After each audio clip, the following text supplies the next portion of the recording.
Stalin uncle versus Vijay uncle. ஏன்னா இவர் ஸ்டாலின் அங்கிள்னு சொல்லும் போது இப்போ இருக்கிற யங்ஸ்டர்ஸுக்கு அவரும் அங்கிள் தானே. கரெக்ட்.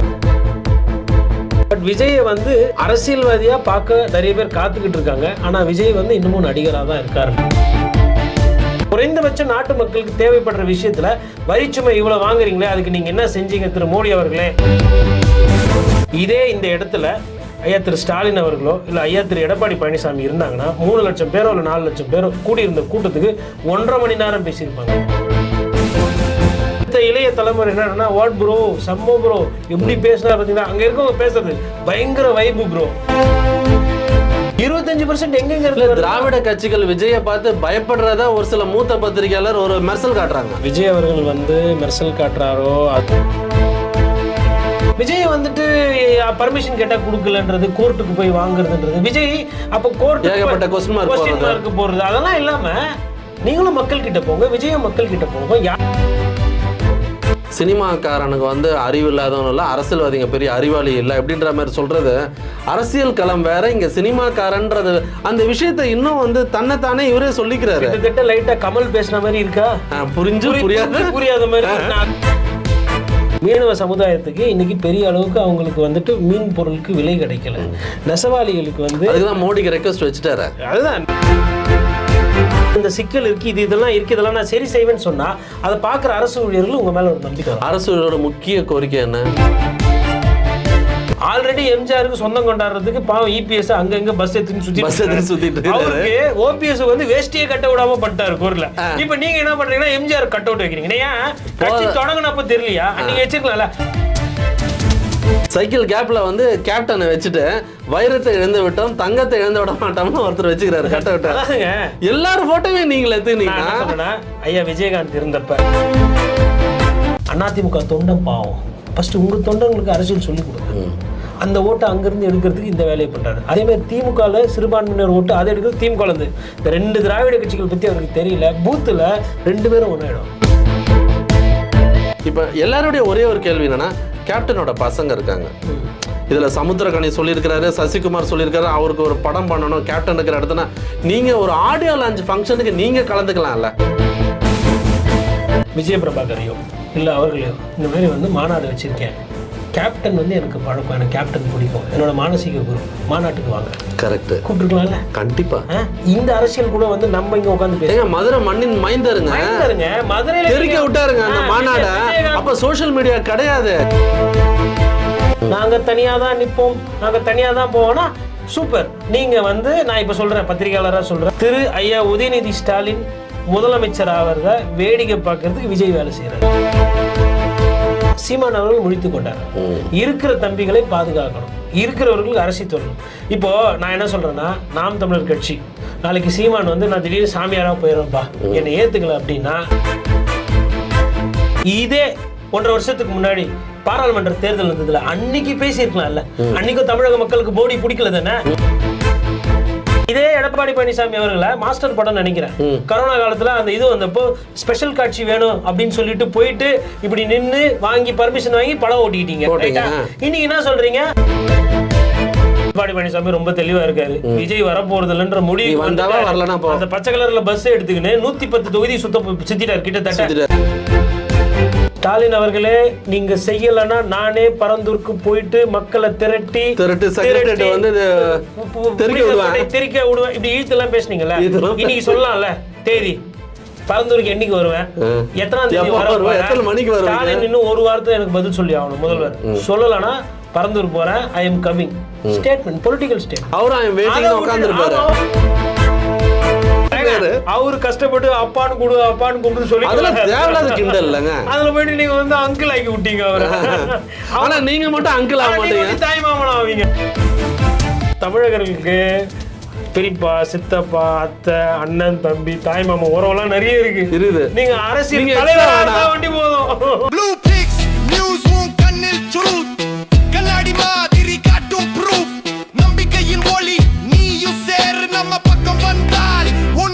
பாலிடிக்ஸ் நேயர்கள் அனைவருக்கும் நெஞ்சார்ந்த வணக்கம்.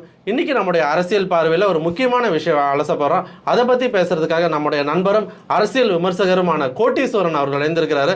வணக்கம் கோட்டி. வணக்கம். வணக்கம் நண்பா. நல்லா இருக்கீங்களா நண்பா? இருக்கிறேன். அந்த நண்பான்னு கூப்பிட்டா தான் ஒரு ஃபீல் இருக்கு. ஓகே, நாங்கள் ஆக்சுவலாக வந்து ஒரு 15 to 20 years ஒன்றா தான் ட்ராவல் பண்ணியிருக்கோம். இப்போ வந்து அவர் ஆனால் இருந்தாலும் பத்திரிகையாளர் தான் என்றைக்கு தான், அதுதான் எங்களுடைய பிராண்டு. இப்போ வந்து டைட்டில் என்ன வச்சுருக்கேன்னா, Stalin uncle versus Vijay uncle. ஏன்னா இவர் ஸ்டாலின் அங்கிள்னு சொல்லும் போது இப்போ இருக்கிற யங்ஸ்டர்ஸுக்கு அவரும் அங்கிள் தானே. கரெக்ட். ஒன்றும் பெரிய வயசு வித்தியாசம் ரெண்டு பேருக்கும் இருக்காது. என்ன ஒரு 20 வயசு வித்தியாசம் இருக்கும். அரசியலில் 20 வயது என்பது இவர் கிட்டத்தட்ட 50 நெருங்குறாரு. அவர் 70 தாண்டி கொண்டு போய் கொண்டிருக்கிறார். 50 நெருங்கிட்டாரு. அப்போ அப்படின்னும் போது 20 வயசு வந்து அரசியலுக்கு வந்து அது ஒரு பெரிய வித்தியாசம் இல்லை. ஆனால் இவ்வளோ நாள் ரஜினி அங்கிள் மீனா ஒரு படத்தில் சொல்லியிருப்பாங்க, அந்த மாதிரி அப்போவே சொல்லியிருக்கலாம். ஆனால் இப்போ அரசியல் காரணம்னு வரும்போது அங்கிள்னு சொல்லி பேசுகிறாரு.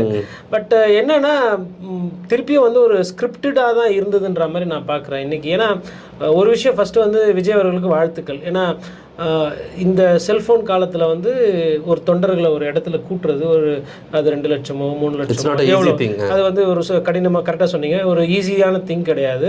அப்போது மக்களை வந்து காசு கொடுக்காம கூப்பிட்ட மாதிரி தான் நான் நம்புகிறேன். பெரிய சக்ஸஸ் அது. முதல் மாநாடும் அதான், ரெண்டாவது மாநாடு. அப்போ விஜய் அவர்களை பார்க்க வராங்க. பட் விஜயை வந்து அரசியல்வாதியாக பார்க்க நிறைய பேர் காத்துக்கிட்டு இருக்காங்க. ஆனால் விஜய் வந்து இன்னமும் நடிகராக தான் இருக்காருன்ற மாதிரி நான் புரிஞ்சுக்கிறேன். நீங்கள் ஸ்ட்ரைட்டாகவே சொல்கிறீங்க. இல்லை அந்த ஸ்பீச் பார்க்கும்போது ஒரு பிகில் வேற கிளைமேக்ஸ் கத்தி கிளைமேக்ஸ் பார்க்குற மாதிரி தானே இருக்கு. இப்படி அனிமேட்டடாக பேசுகிறாரு. ஒரு என்ன சொல்கிறது, என் சிற்றறிவுக்கு தெரிந்து பார்த்தீங்கன்னா மக்கள் பிரச்சனை எதுவும் பேசலை. திமுகவுக்கு வந்து சரியில்லை, இது வந்து பாய்சன்ன்றாரு ஒரு கட்சியை வந்து பாசிசம்ன்றாரு. ஆப்வியஸாக பிஜேபியையும் திமுகவையும் தாக்குறாரு. அதை தாண்டி இப்போது போராட்டம் நடக்குது. இப்போ துப்புரவு தொழிலாளி பிரச்சனை வந்து பார்த்திங்கன்னா சென்னையில் ஆரம்பித்து மதுரை, ஊட்டி எல்லா இடத்துலையும் பெருக்கிறவங்களுக்கு சம்பளம் கொடுக்கறதுல பிரச்சனை இருக்குன்றாங்க. இது ஒரு பிரச்சனை, இதை பற்றி பேசுறது கிடையாது. நாட்டில் மக்கள்கிட்ட இன்றைக்கி இருக்கிற பெரிய பிரச்சனை பார்த்திங்கன்னா விலைவாசி. இப்போ விலைவாசின்னும் போது பார்க்கும்போது மக்களால் வந்து நிறைய விஷயங்கள் வாங்க முடியறதில்ல, கொள்ள முடியறதில்ல. இப்போ இதை பற்றி பேசணும்னா இதில் வந்து வரி சுமை இருக்குது. வரி தீவிரவாதம் என்று சொல்லலாம். எவ்வளோ, அதாவது ஆஸ்பத்திரியில் போய் நீங்கள் மருத்துவமனையில் படுத்தினா கூட ஐசியூவில் இருக்கிறீங்கன்னா 18% வந்து கிரிட்டிக்கல் கேருக்கு பில்லு போடுறாங்க. அப்போ சாக கடற்கரை இருக்கிறவனுக்கு கூட பில்லு இருக்குது. நம்ம பெட்ரோல்லேருந்து ஆரம்பித்து அன்றாட பயன்படுத்தக்கூடிய எல்லா விஷயமே கிட்டத்தட்ட வரிச்சுமை அதிகமாக இருக்குது. அப்போ குறைந்தபட்ச நாட்டு மக்களுக்கு தேவைப்படுற விஷயத்தில் வரிச்சுமை இவ்வளோ வாங்குறீங்களே, அதுக்கு நீங்கள் என்ன செஞ்சீங்க திரு மோடி அவர்களே அப்படின்னு கேட்டிருந்தா அது அரசியல் ரீதியாக தாக்கமாக இருக்கும். அதை விட்டுட்டு என்ன சொல்கிறாரு, எல்லாரும் வந்து என்னை வந்து சந்தேகமாக பார்க்குறாங்க, இவர் உடனே முதலமைச்சர் ஆகிடுவா, இப்படி தான் கேட்டாங்க, எம்ஜிஆருக்கு கேட்டாங்க, அதே மாதிரி வந்து விஜயகாந்த் அவர்களுக்கு பேசினாங்கன்ட்டு. அதாவது மக்கள் பிரச்சனையை மக்களுக்கு புரிகிற மாதிரி, எளிய மக்களுக்கு புரிகிற மாதிரி அரசியல் இன்னைக்கு பேசியிருக்கணும். அதை அவர் பேசலை. இதே இந்த இடத்துல ஐயா திரு ஸ்டாலின் அவர்களோ இல்லை ஐயா திரு எடப்பாடி பழனிசாமி இருந்தாங்கன்னா 3 லட்சம் பேரோ இல்லை 4 லட்சம் பேரோ கூடியிருந்த கூட்டத்துக்கு 1.5 மணி நேரம் பேசியிருப்பாங்க. கொள்கையை பேசியிருப்பாங்க, அரசியலில் பேசியிருப்பாங்க, எதனால் எனக்கு ஓட்டு போடணும்னு பேசியிருப்பாங்க, எந்தெந்த கட்சியை என்னென்னமோ குறை சொல்கிறதோ குற்றம் சொல்கிறதோ இதெல்லாம் பண்ணியிருப்பாங்க. இந்த எந்த டீட்டெயிலுமே பண்ணாமல் 35 நிமிஷத்தில் கேரவேனில் அதிகமான நேரத்தில் இருந்துட்டு 35 நிமிஷத்தில் வந்து பேசிட்டு நீங்கள் பாட்டுன்னு போயிட்டீங்க. அது வந்து இது என்னன்னா, அடுத்த இளைய தலைமுறை என்னன்னா, வாட் ப்ரோ, சம்மோ ப்ரோ, எப்படி பேசினா பார்த்தீங்கன்னா அங்கே இருக்கவங்க பேசுறது பயங்கர வைபு ப்ரோ. இதை நம்ம வந்து அந்த சினிமா படம் பார்த்துட்டு வரும்போது வைபு வேற லெவல்ல இருக்கு, வேற லெவல் செம்ம. அதாவது சமூகம் எப்படி இருக்குன்னா, இவர் பேசுறதும் அப்படிதானே பேசுறாரு. அதாவது நம்மளையும் சேர்த்தா அரசியல் விமர்சகர்கள் வந்து கணக்கு போடுறாங்க, எப்படி வெளியே ஷூட்டிங்ல இருந்து நேரா வராரு, இவர் நேரா பேசுறாரு, டைரக்டா சிஎம் ஆயிடுவாரா அப்படி இப்படின்னு சொல்லி மோடி அவர்களை வந்து பிஜேபி காரங்க கூட அவரோட ஃபுல் பேரை மறந்துருப்பாங்க. இவர் ஃபுல் பேர் சொல்றாரு, அப்புறம் ஒவ்வொருத்தர் பேரா சொல்றாரு, அது கையை எப்படி தூக்குறாரு, பயங்கர ஆக்ஷன் மோட்ல இருக்கிறாரு அங்கிள் விஜய் அங்கிள். அதாவதுங்க கொஞ்சம் அனிமேட்டடுன்னு வாங்க ஆங்கிலத்தில், அந்த கார்ட்டூன்ல எல்லாம் வந்து வருவாங்க. நான் என்ன சொல்றேன்னா, விஜய் அவர்களே நம்ம குறைத்து மதிப்பீடுல 2026 அவர் வரட்டும், நல்ல வாக்குகள் வாங்க. நான் என்ன சொல்றேன்னா, அரசியல்ல எளிய மக்களுக்கு புரியுற மாதிரி பேசுங்க. நீங்க வந்து பங்களா அரசியல் பண்றீங்கன்ற மாதிரி நான் பார்க்குறேன். என்னோட வேலை வந்து கால் ஸ்பேட் ஸ்பேட். விஜய் அவர்கள் அரசியல்ல முதலமைச்சரத்துக்கு வாய்ப்பு இருக்கா அப்படின்னா 2031 இருக்குன்னு நான் பார்க்குறேன். 2026 ஒரு பெரிய வந்து வாக்குகள் வராது. ஏன் வராது அப்படின்னு நம்ம சொன்னோன்னா, ஒரு சில பத்திரிகைகள் இருக்கிறவங்களும் இல்லைங்க 25% இருக்குன்றாங்க. 25% எங்கெங்க திராவிட கட்சிகள் விஜயை பார்த்து பயப்படுறதா ஒரு சில மூத்த பத்திரிகையாளர் ஒரு மெர்சல் காட்டுறாங்க. நான் என்ன சொல்றேன், அவர் லாங்குவேஜ்ல பேசுறது அந்த ஆடியன்ஸுக்கு புரியுன்ற. அது ரைட்டுங்க. நான் என்ன சொல்றேன்னா, விஜய் அவர்கள் வந்து மெர்சல் காட்டுறாரோ அது பூத்தில் எண்ணும்போது ஒரு சட்டமன்ற தொகுதியில் 2.25 லட்சத்துலேருந்து 2.25 லட்சம் வாக்குகள், 65% 69% பதிவாகும் ஓட்டு. அப்படி பார்க்கும்போது இன்னைக்கு திமுக கிட்ட குறைந்தபட்சம் 25 விழுக்காடு வாக்கு இருக்கு. அண்ணா திமுக கிட்ட அவங்க ரொம்ப பாதாளத்துக்கு போய் 20 விழுக்காடு இருக்காங்க. இது இல்லாமல் நாம் தமிழர் கட்சி ஒரு 8%, பிஜேபி ஒரு 5%. நான் வந்து கூட்டணி கட்சிகளோட வாக்குகளை சேர்க்கல. ஏன்னா கூட்டணி கட்சிகள் திமுக அணியோ அண்ணா திமுக அணியோ போய் சேர்ந்துடும். சேராம வெளியில கடந்த பாராளுமன்ற தேர்தல் எது வெளியில இருந்தோ அதை சேர்க்கிறேன். இது கூட விஜய் அவர்களை சப்போர்ட் பண்ணி பேசுறாங்க இல்லைங்களா, அவங்களோட அந்த ஓட்டு சேர்த்தீங்கன்னா 84 விழுக்காடு வருது. 25 விஜய்க்கு, 25 திமுகவுக்கு, 50 அண்ணா திமுகவுக்கு ஒரு 20 70. அதுக்கப்புறமா வந்து இது நாம் தமிழர் கட்சிக்கு ஒரு 8 78, நோட்டா ஒரு 1, அதுக்கப்புறம் சுயேட்சை வேட்பாளர்கள் ஒரு 2, இதே 82 வந்துச்சு. இது இல்லாம பிஜேபியோட ஒரு 5% சேர்க்கணும். நான் அப்ப 86% போலிங் நடக்குது. 100 பேர்ல 86 பேர் ஓட்டு போட போறாங்க. அப்ப இல்லாத ஒரு 60 தாண்டறதே தகுதிதத்தமா இருக்கு. 65 60 தாண்டறதே கஷ்டம் சதவீதம். அப்ப நம்ம வந்து குறைக்கிறோம். இன்னொன்னு சொல்றாங்க, எல்லாரும் ஒத்துக்கிறாங்க, விஜய் வந்து நகரங்கள்ல அதிக பாப்புலரா இருக்காரு. இப்போ சென்னை, சேலம், கோயம்புத்தூர், மதுரை இந்த மாதிரி நகரங்களில் பாப்புலராக இருக்கார். ஆனால் குக்கிராமம், உதாரணத்துக்கு கேவி குப்பம் வேலூரில் இருக்கக்கூடிய இடம், அதே மாதிரி நீங்கள் வந்து வேதாரண்யம் நாகப்பட்டினத்தில் இருக்கிற இடம், இல்லை திருவாரூரில் தஞ்சாவூர் சைடில் பூம்புகார், இல்லை நன்னிலம், இதெல்லாம் வந்து பக்கா ரூரல். அதுவும் நீங்கள் கேவி குப்பெல்லாம் எடுத்திங்கன்னா மாநகராட்சியோ பேரூராட்சியோ இருக்காது. அங்கே வந்து ஊரக வில்லேஜ் பஞ்சாயத்து, டவுன் பஞ்சாயத்து தான் இருக்கும், பூராவே கிராமம். அந்த மாதிரி இடத்துல வந்து இன்னமும் வந்து ரெட்டையில உதயசூரியன் ரெட்டலை, இதுதான் பேசு பொருளாக இருக்குது, இதுதான் களத்தில் இருக்குது. ஆனால் இங்கே மெட்ராஸில் உட்காந்துக்கிட்டு ஷூட்டிங்கை பார்த்துட்டு விஜய் 25% வராது, விஜய் தான் அடுத்த சிஎம். அதாவது நான் என்ன சொல்கிறேன்னா, இப்படி பேசுகிறவங்க மேலே எனக்கு ஒரு சின்ன வருத்தம் என்னென்னா, அவருக்கு வந்து இந்த மாதிரி பொய்யான பிம்பத்தை கொடுத்து அவர் அரசியலை வெறுக்க வச்சிடாதீங்க. உண்மையை சொல்லி இவ்வளவுதான் சதவீதம் இருக்கு இப்படிதான் அப்படின்னா, விஜயகாந்த் சோறு போட்டாரு, விஜயகாந்த் இவரை விட அந்த மக்கள் கிட்ட பழகிற தன்மை பார்த்தீங்கன்னா விஜயகாந்துக்கு அதிகம். அதை ஒரு நெருங்க முடியாது. மேபி ஓவர் டேக் பண்ணல, ஏன்னா அவர் காலம் முடிந்து விட்டது, அவர் இறைவனிடம் சேர்ந்து விட்டார். ஆனா விஜய் வந்து அதை ஓவர் டேக் பண்ணலாம். இன்னைக்கு தேதியில விஜய் அவர்களுக்கு இருக்கா அப்படின்னா இல்ல.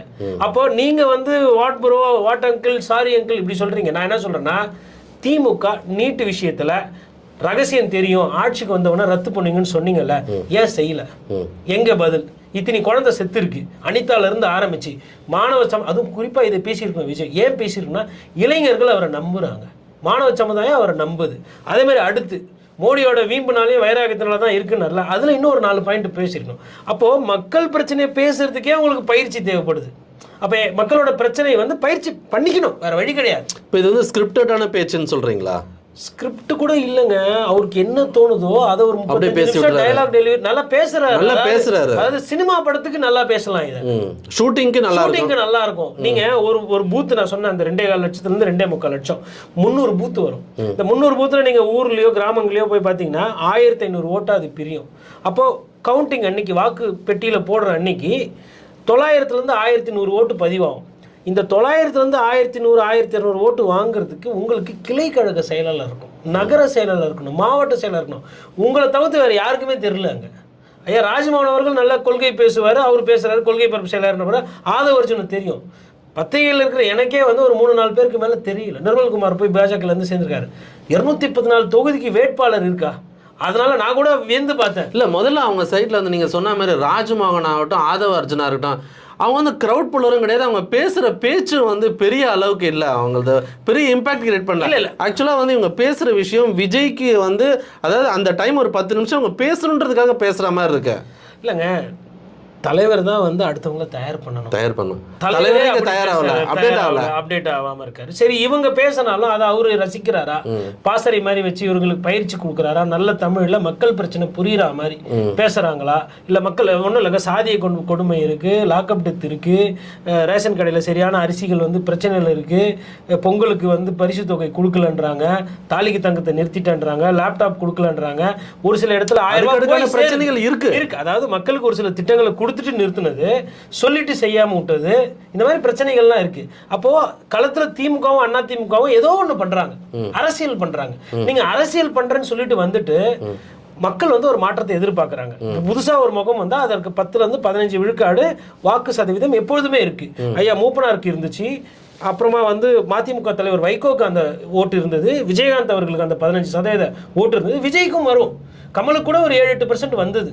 அப்படி இருக்கும்போது அந்த 15% ஓட்டு வருது அப்படின்னா அதை அறுவடை செய்வதற்கு நீங்கள் உங்களை அரசியல் ரீதியா தயார் பண்ணிக்கிறீங்களா?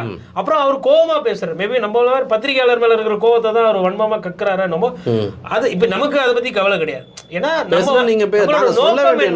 விஜய் நல்ல அரசியல் பண்ணி விஜயும் ஒரு பிரபலமான இவர் என்ன நினைக்கிறாங்கன்னா, இந்த சினிமா துறையில் இருக்கக்கூடிய பத்திரிகையாளர்கள் பாத்தீங்கன்னா காம்ப்ரமைஸ் ஆவாங்க. நீங்க படம் வந்து நல்லா பண்ணீங்க, அடடா என்னமா அடிச்சீங்க, என்னமா ஸ்டண்ட், இந்த சீன்ல எப்படி நடிச்சீங்க, அதையும் விஜயகாந்துக்கு அதே சேம் மிஸ்டேக் தான் நடந்தது. பொலிட்டிக்கல் ரிப்போர்ட்டர்ஸுக்கும் சினிமா ரிப்போர்ட்டர்ஸுக்கான வித்தியாசம் தெரியாது. இதுதான் உண்மை நிலவரம். அங்கே வந்து நீங்கள் லேட்டாக போனீங்கன்னா கூட நல்லா இருக்கீங்களா கோட்டை, அப்புறம் நல்லா இருக்கீங்களா சார், இந்த சீனில் எப்படி நடிச்சிங்க, இந்த படம் எப்போ ரிலீஸு, ஸோ அதில் கான்ட்ரவர்சி கேள்வி கேட்டிங்கன்னா நெக்ஸ்ட் டைம் உங்களை அனுப்பவே மாட்டாங்க. இங்க இதே இந்த நீங்க சினிமால சொன்னீங்க, நான் அரசியல்ல உதாரணம் சொல்றேன். 5 மணிக்கு பாயிண்ட்ல வந்து ஒரு 3000 பேர் கூட்டிருன்னு சொல்லிட்டு நீங்க மாவட்ட சார் கிட்ட சொல்றீங்க. சொல்லிட்டு நீங்க கூட்டத்துக்கு லேட்டா வந்தீங்கன்னா ஒரு 1000 பேர் என்ன பண்ணுவாங்க, 5 மணிக்கு மேல அவங்க வேலையை கிளம்பி போயிடுவான். நீங்க வந்துட்டு கேட்டீங்கன்னா என்னப்பா கூட்டம்லாம் லேட்டா வந்தா கூட்டம் இருக்கும், இருக்கிற கூட்டத்துக்கு பேசிட்டு போ இப்படி சொல்லுவாங்க. அரசியல் இப்படி இருக்கும், அங்க அட்ஜஸ்ட்மெண்ட் இருக்கும். இப்ப இதெல்லாம் வந்து அதாவதுங்க ஒரு கூட்டத்தை போடுறாங்க, வெயில்ல கூட்டத்தை போட்டு நான் இது வரலாம் என் சிற்றலுக்கு தெரிஞ்சு பார்க்கறது ஒன்று காலையில போடணும் இல்லை மாலையில போடணும். அவ்வளோ பெரிய கூட்டத்தில் நீங்க வந்து நெருக்கடி ஒரு ஒரு ஒரு ஒரு சதுரடிக்குள்ள திருவையில தாண்டி 100 டிகிரிக்கு அடிச்சிருக்காங்க. 100 டிகிரி இருந்தாலும் கூட நம்ம சென்னையில பார்த்தோம், பீச்சில் காத்தோட்டம் இருந்தால் கூட இந்த ஏர் ஷோவில் ஒரு கிலோமீட்டர் சதுர ஸ்கொயர் கிலோமீட்டருக்குள்ள நீங்கள் ஒரு 20,000 பேர் 30,000 பேர் அடக்குனீங்கன்னா ஒருத்தர் உடம்புல இருந்து இன்னொரு உடம்புக்கு வெப்பம் வந்து அதிகமாக தெரியும். அந்த ஹியூமிடிட்டின்றது சொல்லுவாங்க, அது அதிகமாக தெரியும். மூச்சு விடுற பிரச்சனை இருக்கும், மணல் பறக்கும் போது அனல் அதிகமாக தெரியும். இதெல்லாம் வந்து ஒரு காமன் பேசிக்கான விஷயம். அப்போ நீங்கள் வந்து ஒரு 5 மணிக்கு ஆரம்பிச்சுட்டு ஒரு 8 மணிக்கு முடிக்கலாம். இதெல்லாம் காலையில் 10 மணிக்கே வாங்க, 10 மணிக்கே வந்திருக்கலாம். ஸோ இதெல்லாம் இன்னும் கொஞ்சம் பெட்டராக பிளான் பண்ணணும். அப்புறம் அங்கே வந்து தோழர்கள் என்ன சொல்கிறாங்கன்னா, உணவு வந்து பற்றாக்குறையாக இருந்தால் அதிக விலைக்கு விற்றாங்க. அது என்னென்னா அங்கே இருக்கிற நிர்வாகிகள் வந்து ஒரு 10,000 வாங்கிட்டாதாகவும் அவன் உள்ளே போட்டான். அவன் என்ன பண்ணுவான், 80 ரூபாய்க்கு தயிர் சோறு, 80 ரூபாய்க்கு எலுமிச்சை சாதம் போட்டால் இதெல்லாம் வந்து மக்கள் பிரச்சனை தானே. இதுவும் அதாவதுங்க, அதாவது ஒரு மாநாடுனா ஒரு திருவிழா. இன்னைக்கு விஜய் அவர்களால் மதுரையில் ஒரு திருவிழா, இந்த திருவிழாவுக்கு நிறைய பேர் வருவாங்க. இது ரொம்ப நாளாக எதிர்பார்த்து காத்துட்டு இருக்காங்க. அவர் தொண்டருக்கு பிடிக்குது, பார்க்க வராங்க. அப்போ வந்து அந்த இடத்துல வந்து இப்படி போவாத அப்படி போவாத, நிறைய ரெஸ்ட்ரிக்ஷன் பண்ணுறது, கடைகள்லாம் அங்கே வைக்கக்கூடாது, வெளியில் கொண்டு போய் வை. இப்போ நான் என்ன கேட்குறேன்னா, அவரே 35 நிமிஷம் தான் பேச போறாரு, மொத்தமாக ப்ரோக்ராமே 4 மணி நேரம் தான். அது 4 மணி நேரத்தில் ஒரு கடையை வச்சுட்டு போனா என்ன? அப்போ அரசும் வந்து ஒரு சில நெருக்கடி கொடுத்துட்டாங்களோ விஜய்க்கு, சேர் வந்து கான்ட்ராக்ட் வந்து கொடுக்காம இதெல்லாம் வந்து தேவையில்லாத. அரசு வந்து இதெல்லாம் வந்து அரசியல் ஒரு குற்றச்சாட்டு இருக்கு. அரசியல் ரீதியா வந்து அதை அவங்களை விளையாட விட்டுட்டு அரசியல் பண்ணணும். அதுதான் நானும் சொல்றேன், விளையாட விட்டு நீங்க அரசியல் பண்ணுங்க. அதை விட்டுட்டு வேன் கொடுக்கல, இந்த கடைசி நேரத்தில் சேர் கொடுக்கலன்ற ஒரு சின்ன சின்ன ஒரு விஷயங்களை வந்து விட்டு விளையாடலாம்ல கிரவுண்ட்ல. அதுதாங்க நீங்க வந்து ஒரு பிரதான திராவிட கட்சிகள், அது குறிப்பா திமுக, விஜய் வந்துட்டு பர்மிஷன் கேட்டா கொடுக்கலன்றது, கோர்ட்டுக்கு போய் வாங்குறதுன்றது, விஜய் அப்போ கோர்ட்டு கொஸ்டின் மார்க் போடுறது, அதெல்லாம் இல்லாம நீங்களும் மக்கள் கிட்ட போங்க, விஜயும் மக்கள் கிட்ட போங்க. யார் நல்ல அரசியல் பேசுறீங்க, யார் மேல நம்பிக்கை இருக்கோ அதீத ஓட்டுகள் பட்டு அவங்க ஆட்சிக்கு வரணும். அதுதான் ஒரு நல்ல எடுத்துக்காட்டான அரசியல். இது வந்து விஜய் அவர்கள் இன்னும் கொஞ்சம் ஆவேசமா பேசினாரு, ஆனா அரசியல் கம்மியா பேசிட்டாரு. அவரோட தொண்டர்களுக்கு ஃபெஸ்டிவல், ஒரு புது படம் ஒன்று பார்த்த மாதிரி, புது படம் வந்து பார்த்தோம். ஆனா இது படம் வேற, திரை வேற, தரை வேற. அது என்னைக்கு அவருக்கு புரியுன்றதுல. ஆனா ஒன்னா எம்ஜிஆரோட கம்பேர் பண்ணிக்கிறாங்க. எம்ஜிஆர் வந்து 15 வருஷம் கட்சியில் இருந்து கஷ்டப்பட்டு திமுக ஒரு வாட்டி ஆட்சிக்கு வர்றதுக்கு முக்கிய காரணமாக. லாஸ்ட்டாக ஒரு வாக்கியம் சொன்னார், காமராஜரை தோக்கடிச்சது சினிமாக்காரன் கிடையாது, அண்ணாவை தோக்கடிச்சது சினிமாக்காரன் கிடையாது, சினிமாக்காரனுக்கு வந்து அறிவு இல்லாதவனும் இல்லை, அரசியல்வாதிங்க பெரிய அறிவாளி இல்லை அப்படின்ற மாதிரி சொல்கிறது அரசியல் களம் வேற, இங்க சினிமாக்காரன்றது அந்த விஷயத்தை இன்னும் வந்து தன்னைத்தானே இவரே சொல்லிக்கிறாரு. கிட்டத்தட்ட லைட்டா கமல் பேசின மாதிரி இருக்கா, புரியாத மாதிரி. நான் அதை தான் சொல்றேன். நான் என்ன சொல்றேன்னா, வாழ்வாதார பிரச்சனையை பேசுங்க. மீனவ சமுதாயத்துக்கு இன்னைக்கு பெரிய அளவுக்கு அவங்களுக்கு வந்துட்டு மீன் பொருளுக்கு விலை கிடைக்கல. நெசவாளிகளுக்கு வந்து அதுதான் மோடிக்கு ரெக்வஸ்ட் வச்சுட்டாரு. அதுதான் நெசவு தொழில் இருக்கவங்களுக்கு ஜிஎஸ்டி 5% போறதுனால பட்டு தறி எல்லாம் வந்து விற்காம இருக்குது. விவசாய கூலிகளுக்கு 100 நாள் வேலை வாய்ப்புன்றது 150 நாள் வேலை வாய்ப்பா ஆக்கி கொடுக்க கொடுக்கணும் மென்ரகா ஸ்கீமில் கேட்டாங்க, அது கிடைக்கல உங்களுக்கு. அதுக்கப்புறமா வந்து விவசாயத்தில் வேறு சில பிரச்சனைகள் இருக்குது. மாணவர்களுக்கு டிஎன்பிசி எக்ஸாம் வச்சு நடத்தினா அது தேர்வு சரியா இல்லை, ரிசல்ட் வரல, வேலைவாய்ப்பு பிரச்சனை இருக்குது. ஆசிரியர்கள் போராடுறாங்க, சம்பளத்தை வந்து நீங்கள் கூட்டி கொடுக்கணும், தற்காலிகமாக இருக்கிறவங்கள பணி நிரந்தரம் பண்ணணும். காவல்துறை நண்பர்கள் வந்து மன சங்கடத்தில் லீவு கிடைக்கிறது இல்லை. நம்ம காவல்துறையில் வேலை செய்கிறவங்களும் எப்பவுமே நம்ம திட்டுறோம், லஞ்சம் வாங்குறாங்க. அவங்க பிரச்சனையை நம்ம என்னைக்குன்னா பேசுகிறோமா? அவங்களுக்கு வந்து ஹார்ட் அட்டாக் பிரச்சனை இருக்குது, வீட்டில் பிரச்சனை இருக்குது, மன அழுத்தம் ஜாஸ்தி. எதனா ஒரு விஷயம் அவங்களுக்கும் வந்து பல பேர் வந்து டிரான்ஸ்ஃபர் கேட்ட இடத்து கிடைக்கல. இன்னொன்று அந்த இப்போ இன்ஸ்பெக்டர் வந்து ஏசி ஆக வேண்டியவர்கள், ஏசில இருந்து ஏடிசி ஆக வேண்டிய எல்லாமே பல வருஷமா அப்படியே இருக்கு. அப்போ நீங்க முதலமைச்சரா ஆகணும்னு ஆசைப்பட்டீங்கன்னா இந்த நிர்வாகத்துல இந்த சிக்கல் இருக்கு, இதெல்லாம் இருக்கு, இதெல்லாம் நான் சரி செய்வேன்னு சொன்னா அதை பார்க்குற அரசு ஊழியர்கள் உங்க மேல ஒரு நம்பிக்கை. அரசு ஊழியரோட முக்கிய கோரிக்கை என்ன? பென்ஷன் ஸ்கீம் கேட்டுட்டு இருக்காங்க. அதை பத்தி கொஞ்சம் டீட்டெயில்டா பேசணும். டேட்டா இன்னொன்று அதே மாதிரி நீங்க சொன்ன மாதிரி பங்களா அரசியல் சொன்ன மாதிரி நம்ம ஏற்கனவே ஒர்க் ஃப்ரம் ஹோம் கல்ச்சர், யாரா இருந்தாலும் வீட்டுக்கு அழைச்சிட்டு வந்து பேசுறது, இவ்வளோ பெரிய கூட்டம், மாசான கூட்டம், உண்மையிலேயே காசு கொடுக்காத கூட்டம் விஜயோட, அது வந்து உண்மையிலேயே வரவேற்கத்தக்கது. அதை அவர் மிஸ்லீட் பண்றாங்களா இல்ல கூட இருக்கிறவங்க மிஸ்லீட் பண்றாங்களா? அவர் அதாவதுங்க விஜய் வந்து ஒரு பொக்கிஷம், அவரை சுத்தி இருக்கவங்களுக்கு தன்னை தாண்டி வேற யாரும் மண்டி விடக்கூடாது, தெளிவா இருக்காங்க. அவரே ஃபர்ஸ்ட் முதல்ல வந்துட்டு ஒரு தலைவன் ஆகிறவங்களுக்கு நாட்டு நடப்பு தெரியணும், அதற்கு பேப்பர் படிக்கணும். கலைஞர் அவர்கள் 4:45 5 மணிக்கு பேப்பர் படிச்சிருவாரு. 6:15 ஐஏஎஸ் அதிகாரி எழுதினவங்க 6:30 மணிக்கு வந்து ரிப்போர்ட் எழுதினவனுக்கே ஃபோன் போட்டு பேசுவாரு. 6:30 மணிக்கு எனக்கு கால் வந்திருக்குது, சென்னை மாநகராட்சியில் தப்பு எதனா நடந்ததுன்னா மாசு வந்து காலையில மேயரா இருக்கும்போது கால் பண்ணுவார். ராஜேஷ் லக்கானி அதுக்கு 15 நிமிஷத்துக்கு முன்னாடி கார்பரேஷன் கமிஷனர் பண்ணார். அப்ப என்னன்னா நமக்கும் பயமா இருக்கும், நம்ம தப்பா கேட்பார். அப்போ செய்தித்தாள் பார்ப்பார், பொதுமக்களை சந்திப்பார், கட்சிக்காரர்களை பார்ப்பார், போராட்டக்காரர்களை பார்ப்பார், கூட்டணிக்காரர்களை பார்ப்பார். இது ஸ்டாலின் அவர்கள் இதெல்லாம் ஃபுல்லா செய்யறது இல்ல, அவரே அதுல பாதி தான் செய்யறாரு. விஜய் அவர்கள் எதுவுமே செய்யறது இல்ல. உடனே என்ன சொன்னாலும் மாற்றம் ப்ரோ, வைபு ப்ரோ, என்ன ப்ரோ இது இது இது புரியணும் இல்லையா? நாங்க என்ன சொல்றோம்னா, இது வந்து ஆக்கப்பூர்வமான விமர்சனம். நான் ஒரு பத்திரிகையாளரை விஜய் மீது அக்கறை கொண்டவனாக வைக்கிறேன். அவர் இது சரி செய்யறது சரி செய்யாமல் போகிறது அவர் பிரச்சனை. ஆனால் அவரை நம்பி அடுத்த தலைமுறை பார்த்துக்கிட்டு இருக்கு, அவர் நல்ல அரசியல் பண்ணுவார்னு. அவர்களுக்கு நீங்கள் அரசியல் சொல்லிக் கொடுங்க. அறிஞர் அண்ணா அதை தான் பண்ணார். பெரியார் சொன்னீங்க ரைட்டு, அண்ணாவை ஏன் மறந்தீங்க? ஏன்னா அண்ணா சொன்னால் குடும்ப அரசியல் பண்ண முடியாது, சாராயத்தை வந்து நீங்கள் பெருசாக பேச முடியாது, உங்களுக்கு தமிழ் தேசியம்னா அது என்னன்னு சொல்லணும், மத்திய அரசோட மாநில சுயாட்சி பற்றி பேசணும். பெரியார்னா பெண்கள் பாதுகாப்பு, பெரியார்னா வந்து சமத்துவம், இதை ரெண்டாவதுல முடிச்சுட்டு போயிடலாம், ஈஸி. அப்புறம் இன்னைக்கு என்ன பண்றீங்க, எம்ஜிஆரோட போட்டோ வைக்கிறீங்க. ஆல்ரெடி எம்ஜிஆருக்கு சொந்தம் கொண்டாடுறதுக்கு பாவம் இபிஎஸ் அங்கங்க பஸ் எடுத்துன்னு சுத்திட்டு அவருக்கு ஓபிஎஸ் வந்து வேஷ்டியே கட்ட விடாம பண்ணிட்டாரு கோர்ல. இப்ப நீங்க என்ன பண்றீங்கன்னா எம்ஜிஆர் கட் அவுட் வைக்கிறீங்க. ஏன் கட்சி தொடங்கினப்ப தெரியலையா? அன்னைக்கு வச்சிருக்கலாம்ல, அது போதாத வரைக்கும் இப்ப எம்ஜிஆர் பாட்டு பாடுறீங்க. சைக்கிள் கேப்ல வந்து கேப்டனை வச்சுட்டு வைரத்தை இழந்து விட்டோம் தங்கத்தை இழந்து விட மாட்டோம்னு ஒருத்தர் வச்சுக்கிறாரு கட் அவுட். எல்லாரும் போட்டோவே நீங்க எடுத்துக்கிட்டீங்கன்னா, ஐயா விஜயகாந்த் இருந்தப்ப அரசியல்ல கடைசி காலகட்டத்தில் அந்த கட்சி வாக்குகள் இல்லாம கஷ்டப்பட்ட காலம். நீங்க உண்மையிலே கேப்டன் விஜயகாந்துக்கு விசுவாசமா இருந்தீங்கன்னா அன்னைக்கு விஜயகாந்த் நல்ல மனிதர், அந்த கட்சிக்கு ஓட்டு போடுங்கன்னு விஜயோட தொண்டர்களுக்கு சொல்லிருக்கலாம்ல. ஏன்னா ஒரு பொதுக்கூட்டத்துல கேப்டன் வந்து நல்ல மனிதாபிமானம், உண்மையிலே சொக்கத்தங்கம் தான் விஜயகாந்த். அதெல்லாம் உடம்பு சரியில்லாம பிரச்சனை, வேற சில கட்சி ரீதியான பிரச்சனை தானே தவிர்த்து பேசியிருக்கலாம்ல. இன்னைக்கு அவர் இறந்ததுக்கு பிறகு அவரோட போட்டோ வைக்க தெரியுது உங்களுக்கு, அவரோட சாவுல போயிட்டு துக்கத்துல வந்து நிக்கிறீங்க, அது ஒரு சிம்பத்தி எல்லாம் இருக்கு, ரைட்டு. அன்னைக்கு அவர் உயிரோடு இருந்தப்போ உடம்பு சரியில்லாதப்போ விஜய் அவர்கள் என்ன பண்ணார், அவர் செல்வாக்குக்கு என்ன பண்ணார்? இன்னைக்கு நீங்க வந்து அதே மாதிரி இப்போ கேப்டன் விஜயகாந்த் வந்து எம்ஜிஆர் அவர்களை பத்தி பாராட்டி பேசுவார், என்னோட மானசீக குருன்னு சொல்லுவார், பாக்யராஜ் சொல்லுவாங்க.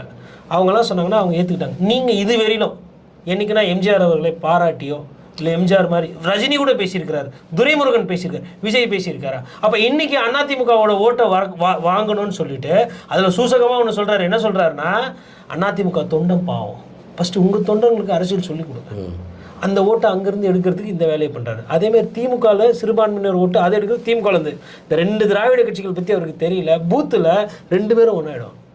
அங்கதான் பிரச்சனை. அப்ப நீங்க உங்க தம்பிகளுக்கு அரசியல் சொல்லி கொடுத்தீங்கன்னா அவங்க களம் நல்லா ஆடுவாங்க.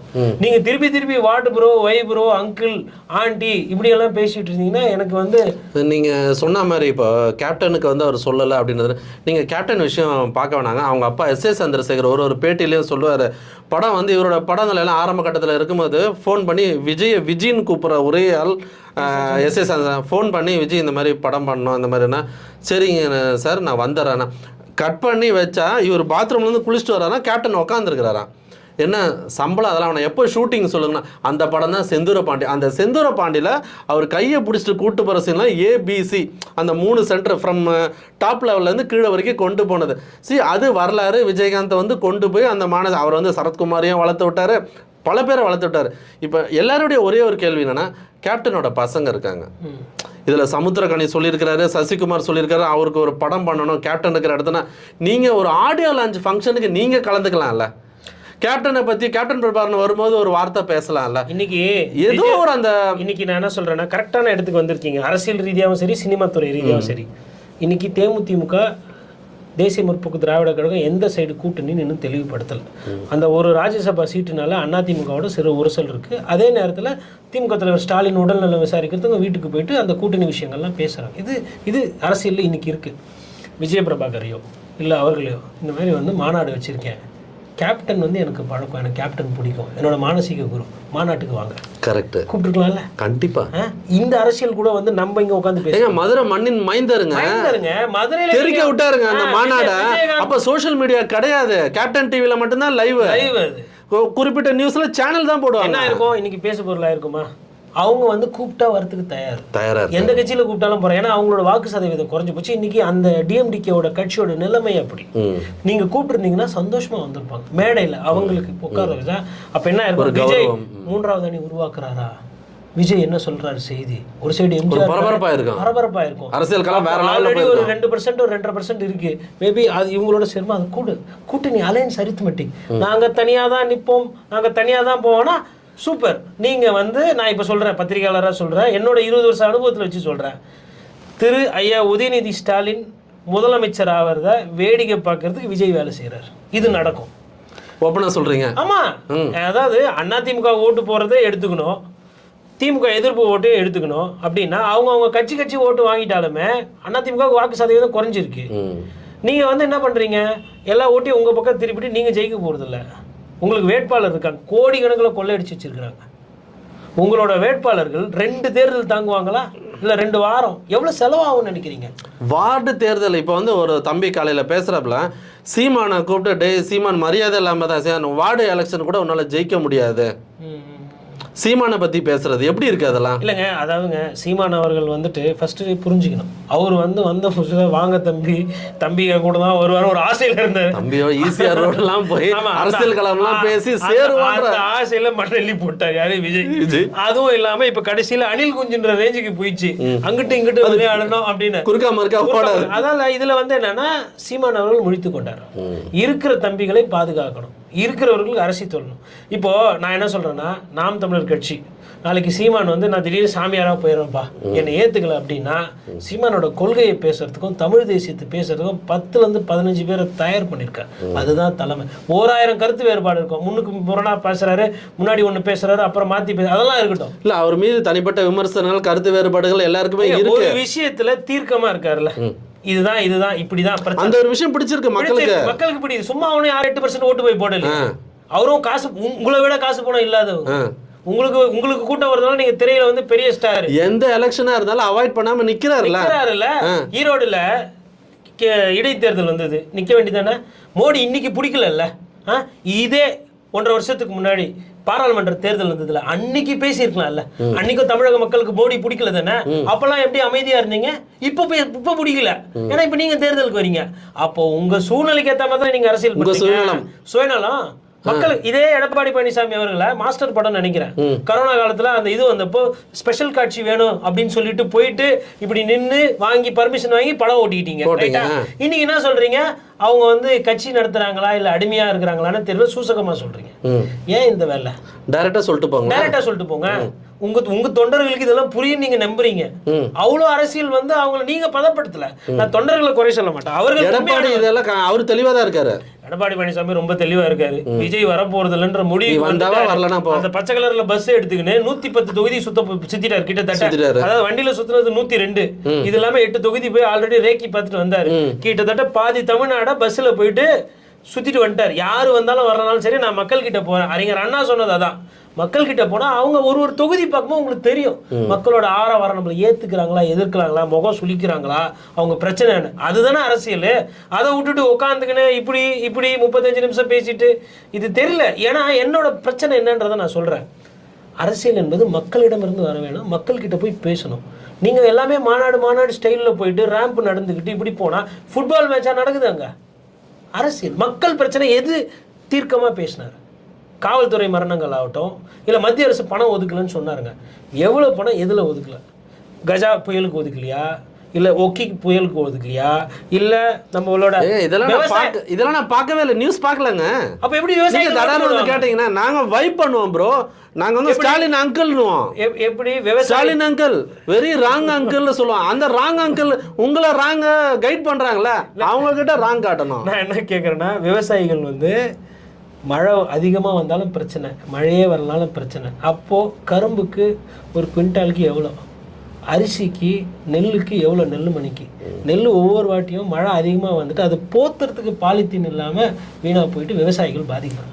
இதை பற்றி ஒரு 2 லைன் நான் இப்போ ஒரு 30 செகண்ட் பேசியிருப்பேன்னா, இது பேசி 19 விவசாயிகள் பிரச்சனைன்னு ஒரு லைன் போட்டு தொடச்சிட்டு போயிட்டாரு. இது இங்கே மேல்மா செய்யாறில் போய் பாருங்க, அழுகுறாங்க கண்ணில்.